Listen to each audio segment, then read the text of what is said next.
राजस्थान में साल के आखिरी में विधानसभा चुनाव है। बीजेपी और कांग्रेस तैयारों में जुटी है, लेकिन खबर यह आई है कि कांग्रेस के 9 विधायक अचानक लापता हो गए हैं। कैसे लापता हो गए और इसको लेकर एक तरह से कहें कि अल्पसंख्यक समुदाय के लोग यहाँ पर उनके लिए दुआएं कर रहे हैं। कौन कौन से मंत्री लापता हुए हैं उनकी तस्वीरें भी लगाई गई है, जिसमें एक कैबिनेट मंत्री है, एक राज्य मंत्री है और बाकी के विधायक। और उनकी सलामती के लिए या यूं कहे कि उनको ढूंढने के लिए यहाँ पर अल्लाह से दुआ की जा रही है। कुछ लोग हैं अल्पसंख्यक समुदाय से आते हैं, बातचीत करते हैं। कौन कौन से विधायक हैं जो लापता हो गए? 9 विधायक माइनॉरिटी के पिछली विधानसभा चुनाव में जीत कर आए थे, जिनमें 2 कैबिनेट मंत्री हैं साले मोहम्मद जी, जिनकी राजधानी शायद जैसलमेर है, क्योंकि वो जयपुर में तो कभी नज़र ही नहीं आते हैं। एक कामा से विधायक हैं, शिक्षा राज्य मंत्री हैं जाहिदा खान जी, और 7 विधायक दानिश अबरार, वाजिब अली, अमीन कागजी, रफ़ीक खान, सफ़िया ज़ुबैर, अमीन खान जी शिव और हाकम अली खान। ये 7 विधायक, कुल मिलाकर 9 विधायक हैं। विधानसभा चुनाव में घर घर ये नज़र आए थे। लोगों को बड़ी उम्मीद थी, हमें कोई एक्स्ट्रा एडवांटेज की आवश्यकता नहीं थी, हम सिर्फ इतना चाहते हैं। कैसे लापता हो गए, क्या वजह थी लापता? इनसे जो कौम को जो उम्मीदें थी कि जो कौम के जो मुद्दे हैं, जो मैं आपको बता रहा था कि एक्स्ट्रा एडवांटेज की हमें कोई आवश्यकता नहीं है कि सरकार हमें कुछ एक्स्ट्रा दे, लेकिन कम से कम जो बुनियादी जो हक हैं, जो बुनियादी हमारे जो अधिकार हैं, उनकी बात करने की जिम्मेदारी के नाते उनकी बात उठाने के लिए इन विधायकों को चुना गया था। लेकिन चुनाव जीतने के साथ ही ये 9 विधायक हमारे बीच से गायब हैं। आज कोई भी मुद्दा होता है, सामाजिक संगठनों को आगे आना पड़ता है, सामाजिक संगठनों को प्रशासन का निशाना बनना पड़ता है, कट्टरपंथी तत्वों का निशाना बनना पड़ता है, जबकि जिम्मेदारी ये बनती है कि विधायक सरकार प्रशासन के साथ कोऑर्डिनेट करें और उन बातों को सरकार तक पहुंचाएं। लेकिन हमारे विधायक बिल्कुल गायब हैं, कहीं नज़र नहीं आते हैं, सिर्फ दावतों में नज़र आते हैं या फिर कब्रिस्तान में मैयत में नज़र आते हैं। इसके अलावा विधायक किसी भी मुद्दे पर, चाहे छात्रावास का मुद्दा हो, आज तक कोई विधायक नहीं बोला। बाग नवाब कल्याण की ज़मीन हो, आज तक कोई विधायक नहीं बोला। अल्पसंख्यक मामलात मंत्री का तो कहना ही क्या, आज तक ना तो अल्पसंख्यक छात्रावास के मुद्दे पर उनकी जुबान खुली, ना बाग नवाब कल्याण के मुद्दे पर उनकी जुबान खुली। इन सब के लीडर हैं वो, अल्पसंख्यक महकमे के मंत्री हैं। उनकी सबसे बड़ी जिम्मेदारी बनती है कि वो यहाँ उनको दौरा करना चाहिए था। वो आते, भाई मेरी प्रॉपर्टी है, मेरे डिपार्टमेंट की प्रॉपर्टी है, इस पर जेडीए क्यों काम कर रहा है, लेकिन वो नहीं आए। उनको जैसलमेर से फुर्सत नहीं है, पोखरण से फुर्सत नहीं है। मैं मांग करता हूँ कि एक तो इनको खुद ही इस्तीफा देना चाहिए। अगर आज हमने ये दुआ का प्रोग्राम रखा है, दुआ अगर इनको समझ में आ जाती है, अल्लाह ताला अगर इनको अक्ल दे देता है, और ये इन मुद्दों पर हमने मांग रखी कि मुख्यमंत्री से मिलें सब लोग साथ में जाकर, और अगर ये मांगे हमारी पूरी होती है ठीक है। अदरवाइज़ ईद के 4 दिन बाद इन 9 विधायकों का जो ज़मीर मर गया है, उनको हमने मुर्दा मानते हुए हम इनकी कुरान खानी यहाँ करवाने जा रहे हैं बकरा ईद के 4 दिन बाद में। देखिए, 9 विधायक हैं आपके समुदाय में, कैबिनेट मंत्री भी हैं, राज्य मंत्री भी हैं। हुआ कभी ऐसा कि समाज की मांगों को लेकर वो मुख्यमंत्री के पास गए हो एक साथ? नहीं, ऐसा कभी नहीं देखा गया कि हमारी समाज की बातों को लेकर वो मुख्यमंत्री के पास गए हों या विधानसभा में हमारा मुद्दा उठाया हो। हमने देखा है कि अशोक लाहोटी जी अपने छोटे छोटे मुद्दों को लेकर विधानसभा के अंदर मामले उठा देते हैं और बहुत बड़ा मामले बना देते हैं, और हमारा बड़ा से बड़ा अगर मामला हो जाए तो भी हमारी जो कौम के जो 9 विधायक हैं, जिनमें 2 मंत्री भी है, ये हमारा मुद्दा कभी नहीं उठाते। यहाँ तक कि आप देख सकते हैं कि ये जो अभी हम यहाँ बैठे हैं, ये हमारे राजस्थान वक्फ बोर्ड की ज़मीन है, जो वो पूर्व एमएलए क्वार्टर है।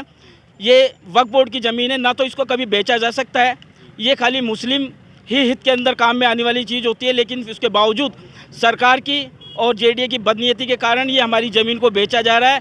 ये सबको मालूम होते हुए भी यहाँ तक कि जो वक्फ बोर्ड चेयरमैन हैं और रफ़ीक जो विधायक हैं, उन्होंने भी लेटर जारी किया जेडीए को कि ये ज़मीन नहीं बेची जा सकती, क्योंकि वक्फ बोर्ड के उसके बावजूद ये ज़मीन जेडीए नीलाम करने के लिए अखबार में उसने ऐड दिया। लेकिन हमारे जो 9 विधायक है वो साइलेंट है, वो अभी तक निकल कर नहीं आए कि ज़मीन हमारी है, आप इसे क्यों बेच रहे हो। हमारा यही है कि हमें ऐसा लगता है कि हमारे जो 9 विधायक है वो हमारे जो मुद्दे हैं उनसे वो लापता है, उनका ज़मीर मर चुका है। उसी को आज जगाने के लिए, ताकि अल्लाह उनको नेक हिदायत दे हमारी दुआओं के ज़रिए और हमारे मुद्दों को उठाए, इसलिए हम यहाँ हाजिर हैं। इन विधायकों को आपने ही चुना है मतदान के जरिए, आपकी ही पसंद है, विधायक भी आपने बनाया है, फिर इतनी नाराज़गी? हमें इनसे उम्मीदें तो बहुत काफ़ी थी। जिस वक्त में हमने जो 2018 में, अभी हमारे भाई यूनुस भाई ने बताया, 2018 में हमारे कौम के जो रहबर थे, हमारी कौम के जो लोग थे, उन्होंने रातों को 8-8 बजे तक लाइनों में लगकर 4-4 घंटे लाइन में लगकर लंबी लंबी उम्मीदें बांधकर इनको वोट दिया था और इनसे उम्मीद की थी कि किस तरीके से जो है हमारे काम आ जाएं। लेकिन आज बड़े अफसोस के साथ हमें ये काम करना पड़ रहा है जो इनको काम करना चाहिए था, वो आज हमें मजबूरन करना पड़ रहा है।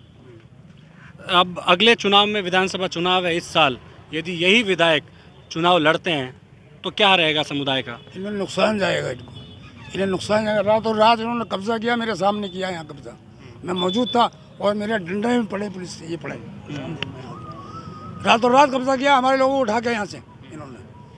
और ये अच्छी बात नहीं है। इन जितने भी हमारे विधायक हैं, इन्हें बोलना चाहिए, खुल के बोलना चाहिए, ये चुप्पी खा सकते हैं। मेरा क्या सवाल सही नहीं है, मेरा सेहत सही नहीं है। जबकि आया मुझे बच्चा ही मेरा काम कर रहा है, ये बच्चे काम कर रहे हैं मेरे, मैं सुन के आया जबकि मेरा बच्चा है ये। इन्होंने ये हालत कर दी कि जहाँ देखो वहाँ ही कब्जा कर ले हमारी ज़मीन पे, जहाँ देखो वहाँ ही कब्जा कर रहे हैं वक्फ बोर्ड की ज़मीन पे। बिल्कुल इंसान बेच का इन्होंने बिल्कुल। कांग्रेस तो कहा जाता है कि अल्पसंख्यक समुदाय के साथ रहती है हमेशा, विधायक जब इससे ज़्यादा है तो क्या फिर अब किसका रुख बना हुआ, कौन सी पार्टी का? Myself Mohammad Saifullah, chairman Ghause Azam foundation. दो शब्द है, एक है जनसेवक और एक है धन सेवक। जनसेवक और एक है धन सेवक। जनसेवक उसे कहते हैं जो कौम, समाज, उम्मत मोहम्मदिया, देश के लिए हर वक्त तैयार रहे और उसकी सेवाएं करता रहे, ये होता है जनसेवक। और धन सेवक के बारे में आपको अच्छी तरह पता है कि ये सब अपनी तिजोरियां भरते हैं। इनका काम ही है कि तिजोरियां भरना, ये सिर्फ तिजोरियां भरते हैं। कौम समाज का पहले ये भुरता बनाते हैं, फिर ये अपनी तिजोरियां भरते हैं। मान लिया कि तिजोरियां भर ली उन्होंने, तो फिर चुनाव में किसका रुख अपनाओगे? अभी मैं बता रहा हूँ जो मेन चीज़ वो ये है कि जनसेवक जो होता है उसका यही है कि भाई जो भी मांग हमारी है उस मांग को तत्काल प्रभाव से पूरा किया जाए। हमारे जो ये 9 रत्न जो नाम दिया गया है, मैं इन्हें 9 रत्न नहीं कहूँगा, ये अलग बात है, मोहब्बत में लोगों ने 9 रत्न कह दिया। 9 रत्न मतलब ये होता है जिसने कुछ काम किया हो तो उसे रत्न कहा जाए। इन्होंने कुछ काम ही नहीं किया, इसलिए इसे 9 रत्न या 10 रत्न कहना मेरी समझ से बाहर है। ये बिल्कुल लूले, लंगड़े, अपाहिज और ये समझे गूंगे, बहरे, अंधे, जो भी वर्ड यूज़ कर लें वो इनके साथ लागू होता है। और मैं तो सिर्फ इतना ही कहना चाहूँगा आपके माध्यम से, मीडिया के माध्यम से और यहाँ लोगों के बीच में मौजूद सभी लोगों की मौजूदगी में कि भाई अगर आपसे काम नहीं होता है तो प्लीज़ हम्बल रिक्वेस्ट है कि आप इस्तीफ़ा दे दें और अपने घर में बैठ जाएं। 4 साल में आपने बहुत धन इकट्ठा कर लिया है, वो धन आपकी 7 पीढ़ियाँ खा सकती है। देखिए बिल्कुल नाराज़गी है, कुछ और लोग हैं। इतनी नाराज़गी चुनावी साल में मुख्यमंत्री अशोक गहलोत आपके बीच हमेशा रहते हैं। इन मुद्दों को लेकर जब भी आपकी कभी कोई मुलाकात हुई उन तक बात पहुंचाई गई? विधायकों की नाराज़गी को लेकर भी पहुंचाई गई कभी बात?